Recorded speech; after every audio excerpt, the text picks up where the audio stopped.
The Hugo Awards nominees, finalists. You don't call them nominees. It's apparently a thing. I don't know why. But the list is out. It is a train wreck, like you would expect. But this is really interesting because the numbers are really down. These people are done. The establishment of science fiction is completely gone. Nobody is reading this crap anymore. And there's a reason why. There's a few reasons why, but we'll get into it in this video as we cover what's going on with the Hugo Awards in just a moment. This might be a longer video than usual, guys. I've got a lot to talk about here. So thank you for being here as we talk about all things. This is the science fiction and fantasy news, my friends. Thanks for being here and supporting. And of course, I am a science fiction writer myself. I'd love for you to get started on my Arroz War space opera trilogy. This is great stuff. It is about a human who embeds himself on an alien starship and has to bring back information to Earth in the middle of a war. Crucial stuff. Lots of good science fiction in here that you're really going to love. Great characters. Fun world building. I'm actually writing a trilogy that's spinning out of this right now. It's going to be about space exploration. I want to bring back the sense of wonder to science fiction because these guys, all of these bleak and dreary worlds that are really sad out there, and I don't like it. So I'm doing something different. Check it out, guys. Please grab it. It's available on ebook, print, and audio in the description below. I've also got a newsletter I'd love you to sign up for where you get 3 free books so you can get my new releases in the future so you know when they're coming out. I don't want to lose anybody here. Thank you for being here and being great readers. You've made us a tremendous success over the last year, and it's all because of readers, and that's who we try to target here is readers. Now, the Hugo Awards don't have readers. These are all industry insiders. If you don't know what it is, or used to be, like science fiction's Oscars. These are the publishing insiders, like the greatest science fiction books out there, supposed to be the best books of the year. You'd have stuff like Robert Heinlein in there, Poul Anderson, Ender's Game from Orson Scott Card. You would think they're the classics, right? In the 2010s, it changed, and they started nominating stuff for identity politics reasons only, stuff that like normal people were not reading. There's one series that just kept winning over and over again by an author named Anne Leckie, that the whole point of it was the introduction of gender pronouns. And so, which is, by the way, it's not even new. It had been done several times in science fiction before where you've got, an alien species who has like 18,000 genders, right? Some of them are Z and Zer or whatever. But they were trying to introduce it and to actually get it into the normal populace. And that's exactly what they're trying to do, is make it into the normal zeitgeist for that, to push their LGBTQ+, and the plus is for pedophile, agenda. That's exactly what they did. And so everything was about that, and it just sunk the awards. There was one short quote story, which was not even a story at all, called "If You Were a Dinosaur, My Love," which was some woman's like erotic fantasy of getting banged by a dinosaur written into like some poetic screed, and it was detailed and graphic and terrible, and that one in a short story category. It was absolutely crazy what they were doing. After that, some people pushed back about it, and so normal people were like, this is not what should be winning awards. Let's get like Jim Butcher's Dresden Files. That's the type of stuff everybody likes to read. Everybody loves it, right? I love it. You love it probably. Let's get stuff like that nominated. And so they did. And what happened was these people pushed back and changed their rules so that you could not just influence the awards like this anymore. It was really, really sad because, they wanted their own little awards for their own little publishers that were pushing these identity politics. And what happened was the amount of people in it when working and actually nominating for the real awards collapsed as a result. Well, now we're 10 years later, and we're 10 years into their insular club destroying this and pushing identity politics this hard. We've had a couple other situations that have been crazy over this. They canceled WorldCon 1 year, so they didn't even have one. They had one in Washington, D.C., where they had Raytheon, the weapons manufacturer. Yep, the one that bombs little kids in foreign countries, the ones that pretty much all science fiction warns you against, things like that. They sponsored the Hugo Awards. I mean, it was crazy. And then they brought it to China. And even after the Raytheon thing, you thought that'd be the worst controversy. The Chinese Communist Party actually went through and vetted the Hugo Awards 1 year and actually started throwing people out based on their own qualifications. They didn't say why, but they'd throw out certain things and just try to get whatever they wanted nominated over on the communist end. It was very crazy what happened. This is not an award that people care about anymore. Now, it's crazy how far it's declined because people have tuned out as a result of all these controversies, And not only that, but WorldCon's got an issue in that they're pushing the same thing. They're doing a 2014 level identity politics conference, and you go to the conference. If you don't know, it's a bunch of people, a bunch of like little courses. Basically, you go there, and a bunch of writers go, "How to write science fiction 101." Let's talk and have these 5 authors, maybe one of whom you've heard of, and these 4 others you haven't heard of, talk to you about this. And so it's like, how many times can you do that? It's boring. And on top of it, if you're not getting into that, you get panels on like women in fiction, how they're changing the world. I'm dead serious. It's like so cringy and so 30 years ago.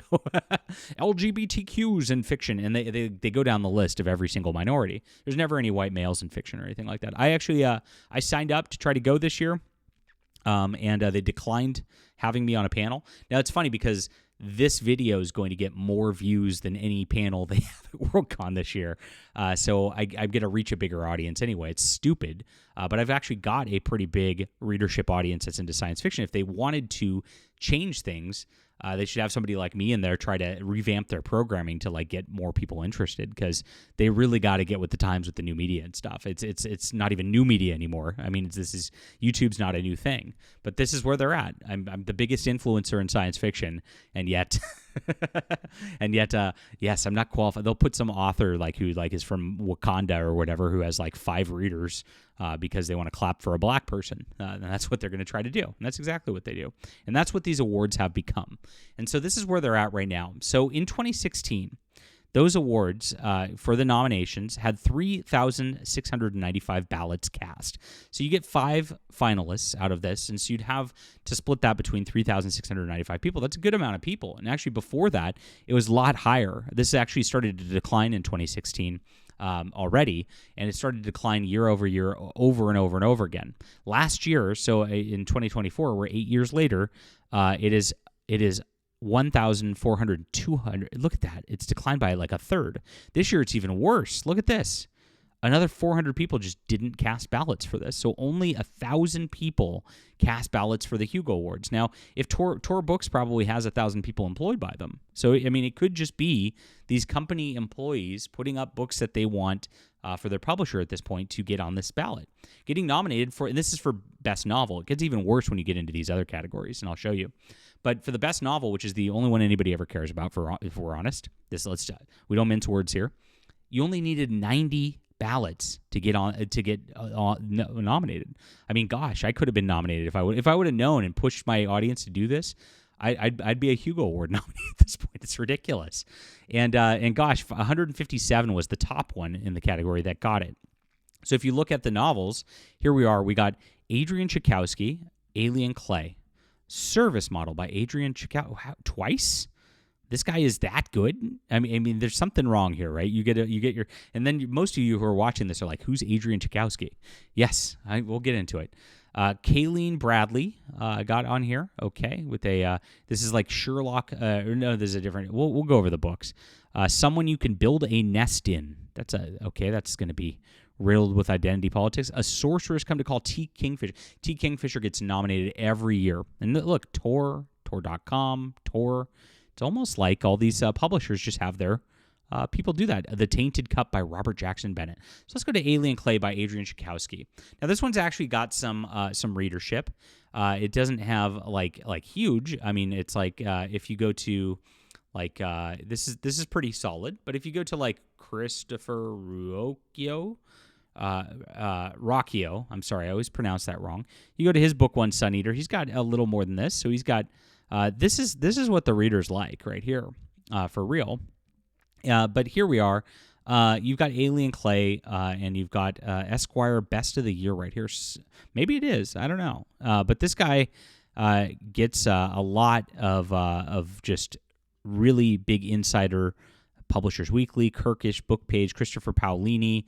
These are just the names that you'd expect to see all over this stuff. And it gets even weirder. So this one's supposed to be this like dark alien planet. Apparently he's really good at world building. But he's apparently being really propped up by Tor right now because you've got Service Model, which is the next one. And Service Model, if you want to see what's on the cover here, John Scalzi. One of the best storytellers in the business, says John Scalzi. It's like John Scalzi was paid to say this. Interesting. Now, John Scalzi is one of those serial clout goblins who has really worked the system to get nominated over and over himself. Look at this. Murderbot meets Red Shirts.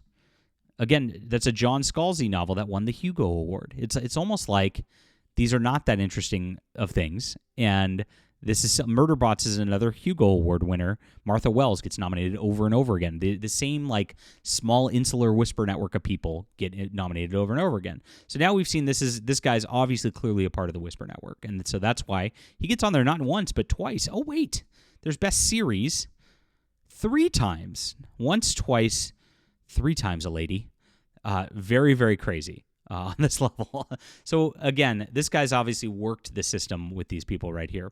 Now I don't know who the rest are. Let's go through, and I've never heard of anybody on this list except for T. Kingfisher.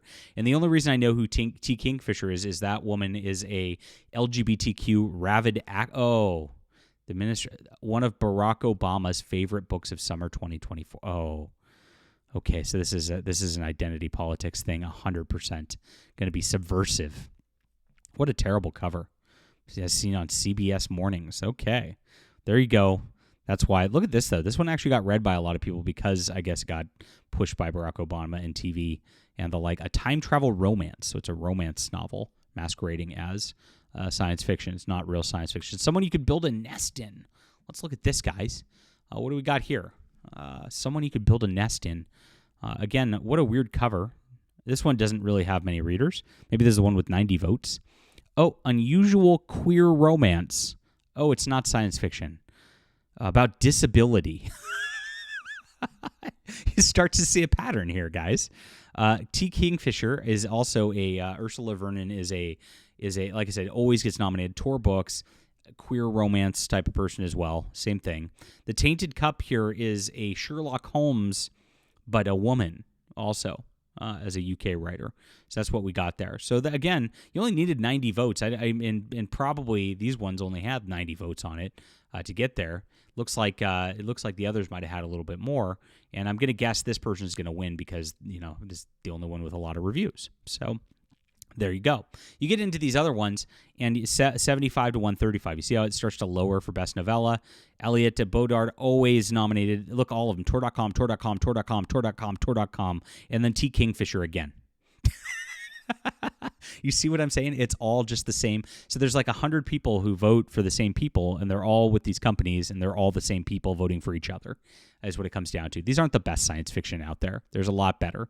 And so you get into Best Novelette. You've never heard of any of these people. Clark's World, Strange Horizons. It's the same magazines that get nominated every year. Sarah Pinkster was a SIFWA activist, of course. Ann Lecky's the one with the pronouns I mentioned before. It's the same people over and over and over again. Best Short Story. Now look at this. We're getting into 36 to 58 votes. You only needed 36 votes to get on this list. 32 to get on the short story list. Mary Robinette Kowal, SIFWA president before, always gets nominated. It's just the same people voting for each other, like I said. Best series, we're back to it. We got Rebecca Roanhorse. I don't know who that is. Tasha Suri, don't know who that is. Shauna McGuire was one of those who used to get nominated all the time. I think her output's kind of dropped off in recent years, but she was one of those ones that was really propped up by these people. Jeff Vandermeer's another one propped up by these people all the time. Brandon Sanderson, well, yes, of course, give him the Stormlight Archive because he's now got some queer stuff in it. And then our friend Adrian Tchaikovsky again. So now we're into comics. And again, I'm a comic guy, so I should know who these people are. The Deep Dark, never heard of it. Graphics. The Hunger and Dusk, IDW Publishing. Like, what the hell? This is a Muslim woman, and of course, she was the writer on Muslim Ms. Marvel. Marjorie Liu gets nominated every year for her monstrous stuff. Same thing. My favorite thing is Monsters. Again, never heard of it. Star Trek Lower Decks. So this is, again, like Heather Antos is the editor on this. She was bragging about this. Ridiculous. Look at this. Finalists range from 13. So only 13 people voted for some. Maybe for Lower Decks only got. This is a train wreck. Call this a best graphic novel of the year. I could name 50 that are better than this. And then the other ones I haven't even heard of. We called them giants. Oh, my gosh. I mean, what a disaster on this level. Best related work. Now, these are like...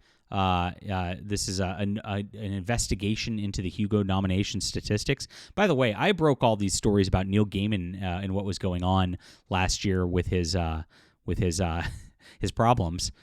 Where's my best related work? Where's my YouTube channel on here for that? Because nobody else would cover it. It was all covered up. They were mad that I was covering it, right? And then it came out that he was a creep and that it was all true, and they all threw him under the bus at the same time. But I was 6 months ahead of all these people on this. And so it was really funny. Spectacular failure of the Star Wars Hotel. All right. Well, obviously, I should be on here with everything I've broken out of science fiction. Best dramatic presentation. So we got Dune Part 2. That makes sense. This deserves to win, and I hope it does. Flow, Furiosa. So now we're into movies, so we've heard of these. I saw that Wicked. Why is that on? The Wild Robot. Okay, that makes sense. Okay.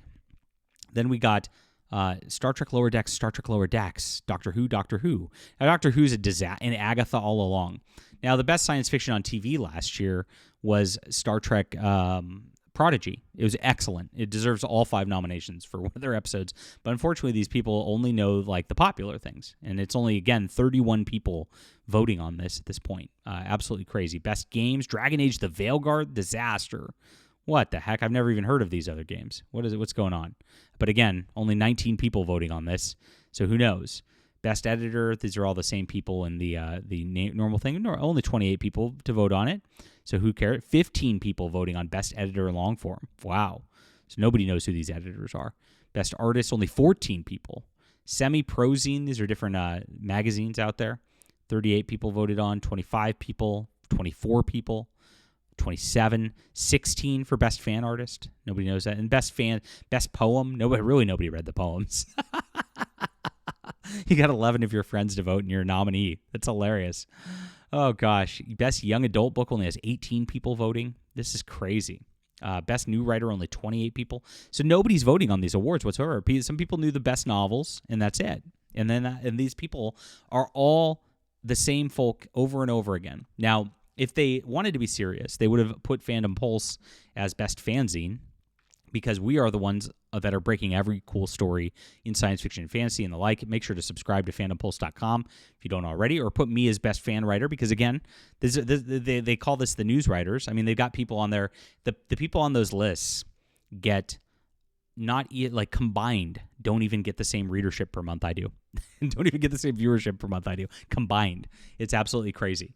But that's how far they've fallen, guys. It's a big cesspool of just politics and insider things, and nobody, it doesn't influence the culture anymore, because it doesn't matter. None of these books, none of these works actually matter. These are not the best of science fiction, and it's really, really sad to watch. All right, so I'm going to be coming out with some of the best of science fiction later this year, guys, and I want you on my newsletter, like I said, and I'd like you to start reading here. The Stars Entwined. This sets up my universe, which is really, really awesome.